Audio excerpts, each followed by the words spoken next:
Bonjour, c'est Elena du blog Apprendre la peinture avec Elena. Bienvenue sur la deuxième partie de mon tutoriel Comment rattraper les erreurs à l'aquarelle. Aujourd'hui, on va étudier l'exemple concret Comment rattraper les erreurs qu'on rencontre durant notre travail. On va peindre ce joli oignon à l'aquarelle. C'est une vidéo assez longue et technique où je montre beaucoup de petites astuces. Donc, je vous invite à la regarder en entier et après revenir vers les points les plus techniques. Si vous n'avez pas encore regardé la première partie de ce tutoriel, comment rattraper les erreurs à l'aquarelle, je vous invite quand même à la regarder. C'est là où je montre les techniques principales, comment rattraper les erreurs à l'aquarelle. La première partie de ce tutoriel sera affichée à la fin de cette vidéo. Bien, vous pouvez passer par le lien que j'ai mis au-dessous de ce cours. Je commence par tracer la forme de l'oignon et par mettre la couleur de base. Pour faire la couleur de base, j'ai mélangé l'ocre d'or et le jaune de cadmium moyen. De suite, je réserve les endroits clairs pour les taches de lumière.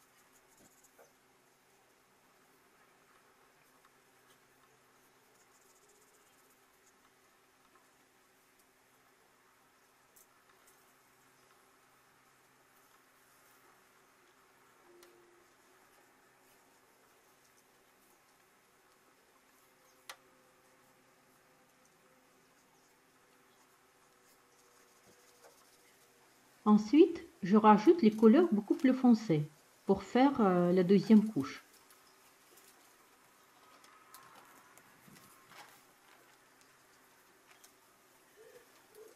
Donc pour faire la deuxième couche, je travaille avec les fondus. Je rajoute le jaune de cadmium moyen mélangé avec l'ocre d'or et l'ocre d'or mélangé avec l'orange de cadmium. Ensuite, je rajoute un peu de terre brûlée mélangé avec le jaune de cadmium moyen et le vert de cobalt foncé. Je laisse les couleurs se fondre pour former la deuxième couche.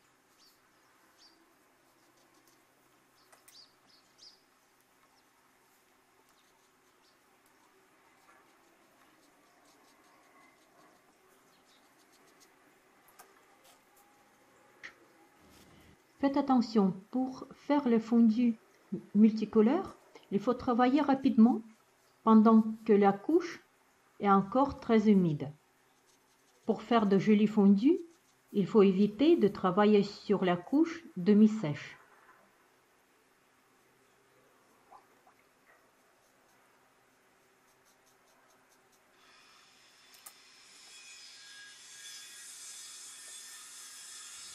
Ensuite, je rajoute la terre de cyane brûlée mélangée avec le vert de cobalt foncé pour faire l'ombre.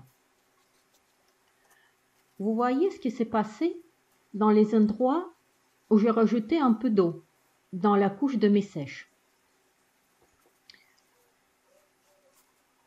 L'eau a déchiré la couche de peinture et a formé les endroits avec les petites couleurs qui ne sont pas très jolies. On va voir comment on peut les corriger.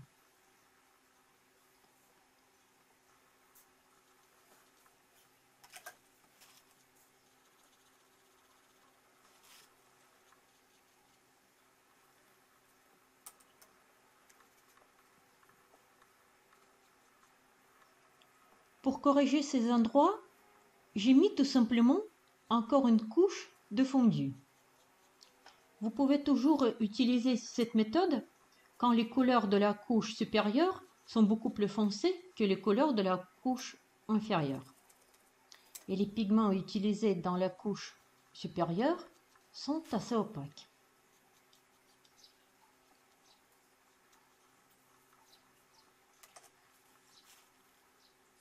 Et pour adoucir le contour, j'enlève tout simplement un tout petit peu de couleur de cet endroit.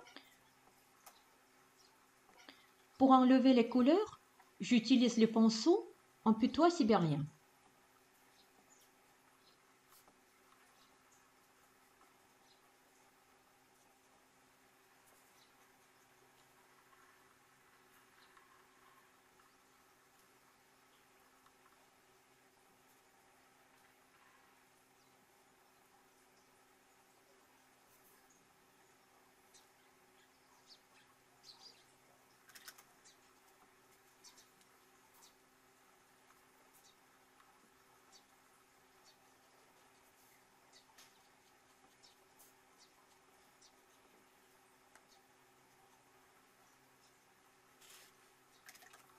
Dans cet endroit, il y a aussi le contour trop foncé. Donc, je vais l'adoucir avec le pinceau. Pour adoucir le contour ou enlever tout simplement la couleur, il faut mouiller cet endroit et puis retirer la couleur avec le pinceau bien égoutté. Pour enlever la couleur, vous pouvez utiliser les pinceaux en petit gris, en putois sibérien ou en poil de martre.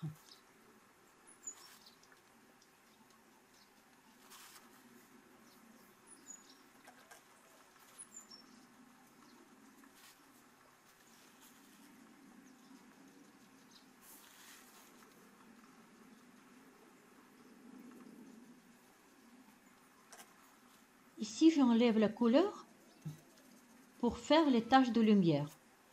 C'est tout à fait la même technique que pour enlever les contours. S'il reste trop d'eau sur les endroits où vous avez travaillé, vous pouvez l'enlever aussi avec le sopalin.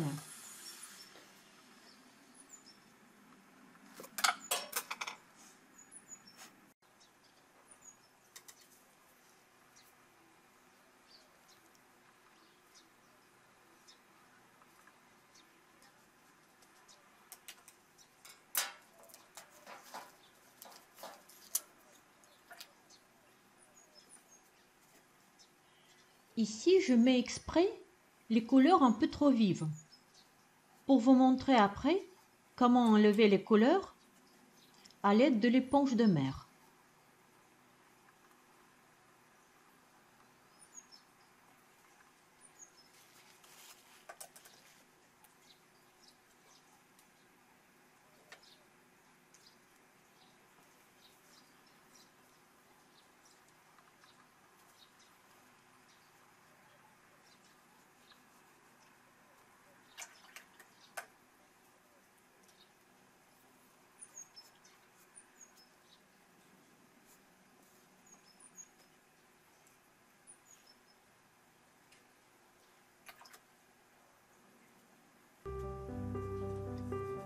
Voilà, comme ça, je vais faire quelques bêtises sur le fond pour après pouvoir les corriger.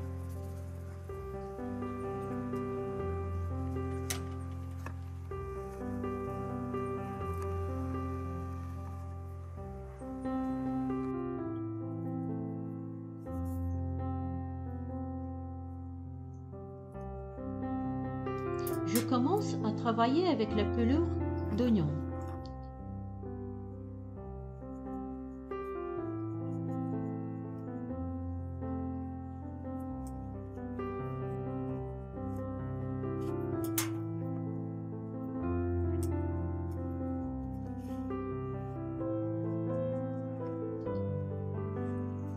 Pour souligner la pelure, je suis obligée d'enlever un peu de couleur de la couche inférieure.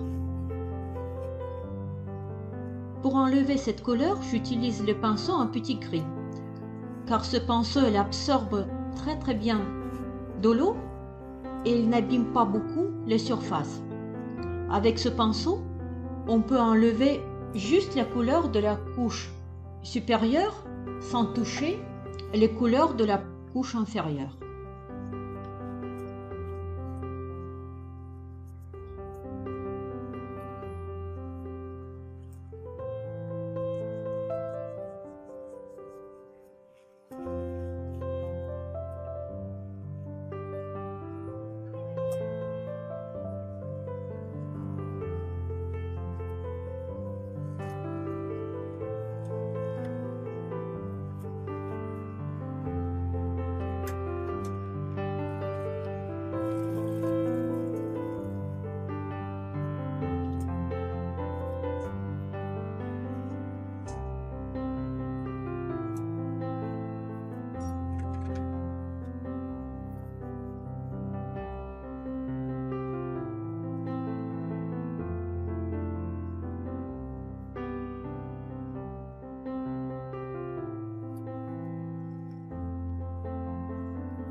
Pour ajuster la forme, J'utilise souvent la même technique que pour adoucir les contours.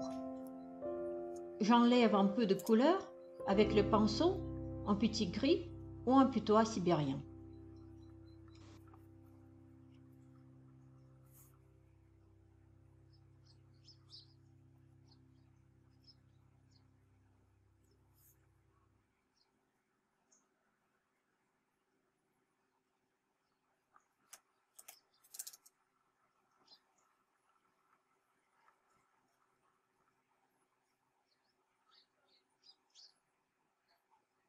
Pour avoir plus de conseils sur la technique d'aquarelle, d'autres techniques de peinture et de dessin, je vous invite à visiter mon blog Apprendre la peinture avec Elena, où je publie régulièrement mes articles et mes tutoriels.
Quand je travaille avec les glacis, pour faire les glacis de la couche supérieure, j'utilise souvent les couleurs pures, sans mélange. Je vous rappelle que les couleurs d'aquarelle, ce sont les couleurs transparentes. Donc, à travers les couleurs de la couche supérieure, on verra toujours les couleurs de la couche inférieure. Ici, dans la couche inférieure, il y a déjà les couleurs mélangées. Il vaut mieux utiliser les couleurs pures, monopigmentaires, pour faire la couche supérieure.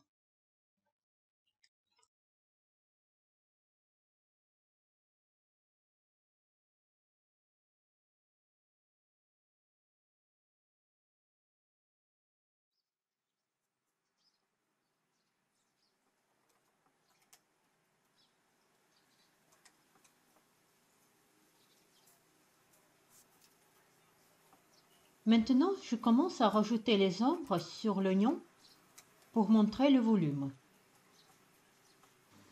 Comment rendre l'objet volumineux? Vous pouvez le lire dans mon article « Comment dessiner un volume ». Je vous ai mis le lien au-dessous de ce cours.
Maintenant, on va enlever les couleurs trop vives de l'ombre portée de l'oignon à l'aide de l'éponge de mer.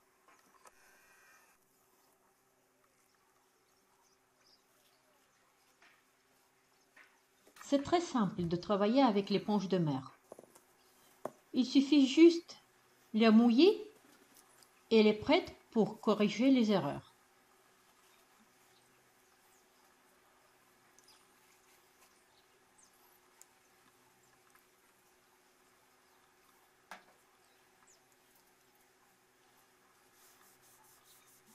Pour enlever les couleurs,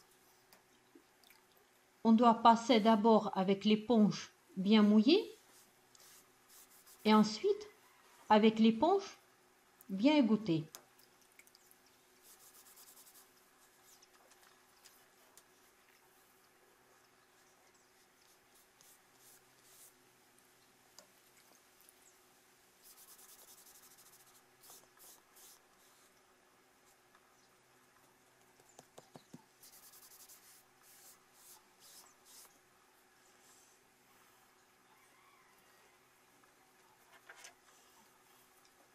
Une fois que j'ai enlevé les couleurs, je vais retravailler les endroits que je veux corriger avec le pinceau. Ici, j'ai décidé de retravailler ces endroits pendant que le papier reste encore mouillé. C'est pas obligatoire de faire comme ça. Des fois, il vaut mieux attendre que le papier soit complètement sec.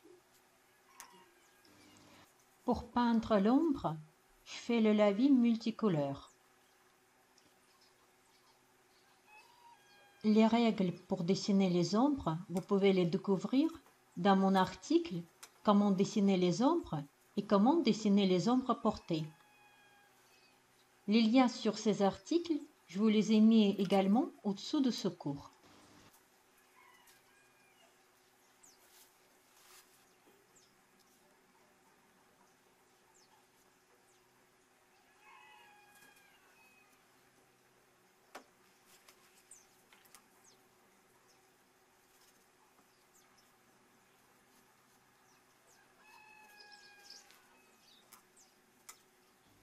Apprendre à mélanger les couleurs, vous êtes libre à télécharger mon anti-sèche en format PDF « Comment mélanger les couleurs à l'aquarelle ».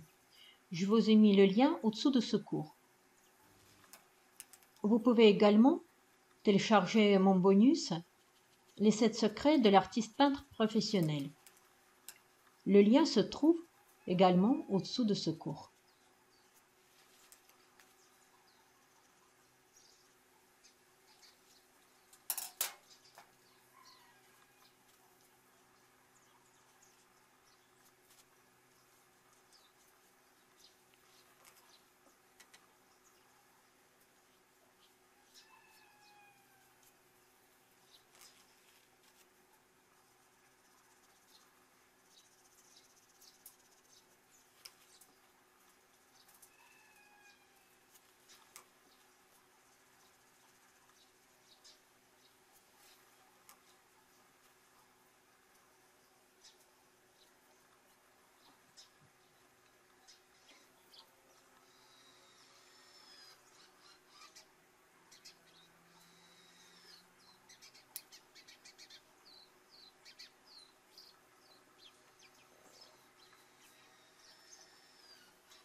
Je commence à travailler sur les petits détails. Je les trace avec la couleur très foncée. En ce moment, j'utilise le sépia. Et puis, je vais enlever la couleur à l'aide d'un pinceau pour tracer la lumière.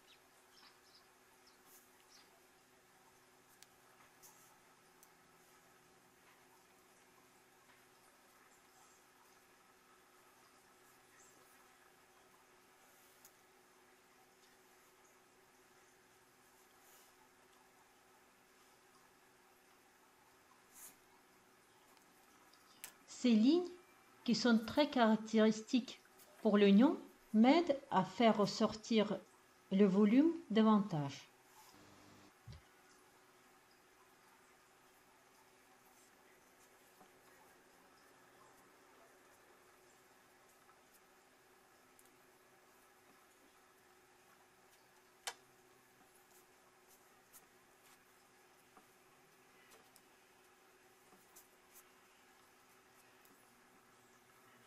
Pour unifier la forme de l'oignon, je fais les glacis finaux. Pour faire les glacis, j'utilise le pinceau en petit gris, avec le poil très souple.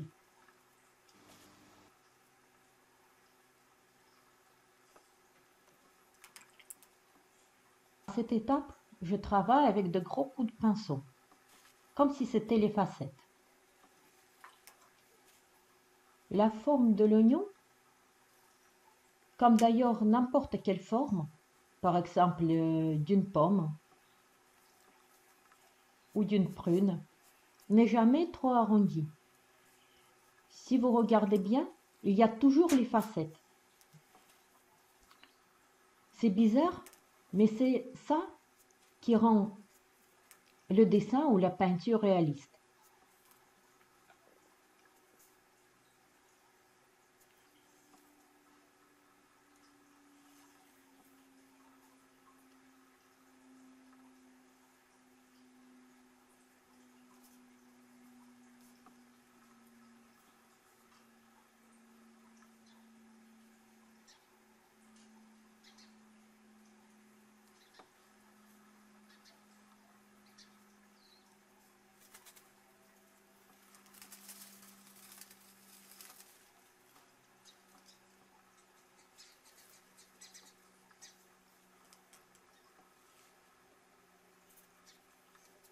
Faites attention, je commence à travailler sur les petits détails uniquement après que j'ai déjà fait ressortir le volume de la forme en entier.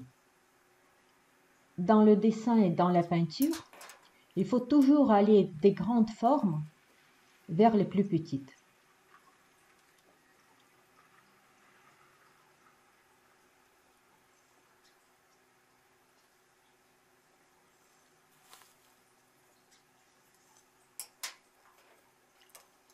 je rends l'ombre portée de l'oignon plus foncée. Comme ça, j'unifie l'ombre portée et je fais ressortir l'ombre réfléchie de l'oignon. Si vous voulez rendre tel endroit de votre dessin ou de votre peinture plus clair, faites l'endroit qui est à côté plus foncé. On voit les choses en comparaison. Il n'y a pas de lumière sans ombre.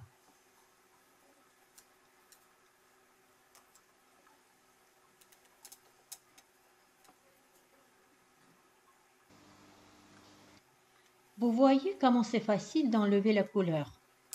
Vous pouvez toujours utiliser cette technique pour ajuster la forme ou rendre la lumière plus claire.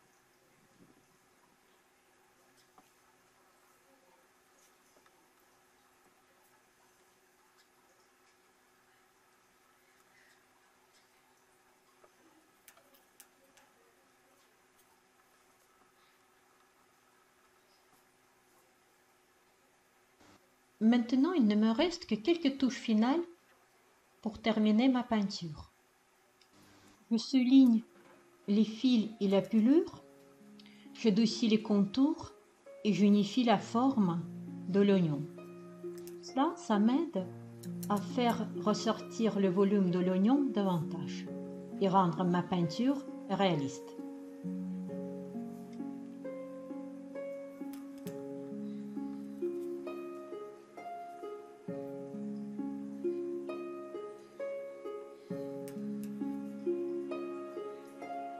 Sur ma chaîne YouTube, je publie régulièrement les cours vidéo et les tutoriels. Donc, pour être averti de tous mes nouveaux tutoriels, je vous invite à vous abonner sur ma chaîne YouTube et à cliquer sur une cloche. Je vous invite également à me poser des questions dans les commentaires et me dire quel sujet vous voulez que j'aborde dans un de mes prochains cours.